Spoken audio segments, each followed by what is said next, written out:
The Forgotten Daughter. The story of Yuk Kam Chan. Hello, and greetings to everyone. My name is Yuk Kam. I am the only daughter of Chak and King Ting Chan. I was born in Guangdong in 1936. Due to many very unfortunate factors, I passed away in China in 1943 at the age of 7. I think of myself as the forgotten daughter of the Chan family. For 75 long lonely years, no one in my family knew anything about me. No one knew what I looked like. No one knew what I sounded like. Mom and Dad were heartbroken and devastated over losing their daughter, so they didn't talk about me. None of my pictures appear in any of the Chan family albums. There were no stories about me, except that I died in China when I was still a little girl. Last year, my youngest brother Kenneth was going through boxes of old pictures packed away by Mom and Dad, and found this picture. It was a picture of me, but there was no way for Kenneth to know who it was.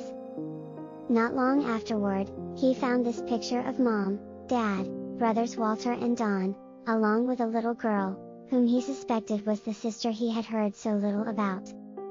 Unbelievably, on the back of the picture, Dad had written the names, Don, father, Walter, Yuk Kam, and mother. At last, there was finally a face attached to my name. I was no longer lost to history, and a small part of my story can now be told. The year was 1939. China was at war with Japan. It was no longer safe to live in China. Dad, who was a US citizen, made the decision to return home with sons Walter and Don. Mom, pregnant with my little brother Lum, was prevented from going to the US because of the Chinese Exclusion Act. I had to stay with Mom because I was too young to travel without her. Mom was able to go to the US in 1941 as a paper daughter, but she was registered as a single, childless woman, so my baby brother Lum and I had to stay behind in China.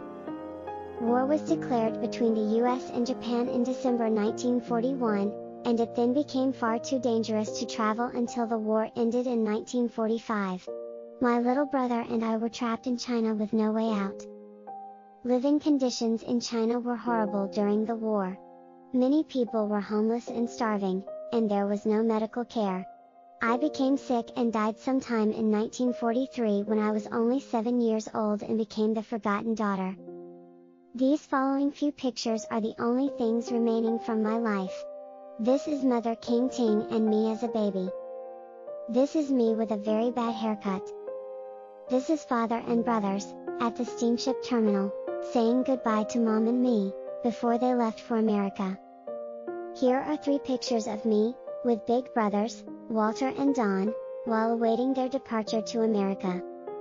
Here's Mom, Dad, and me, on board the USS President Coolidge, before Dad left.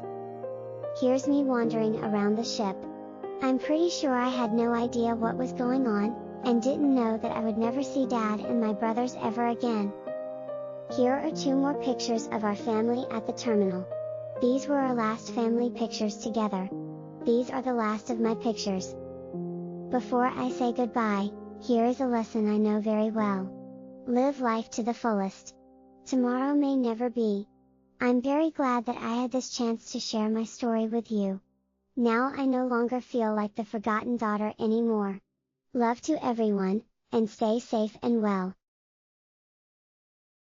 Yuk Kam Chan. Gone but no longer forgotten.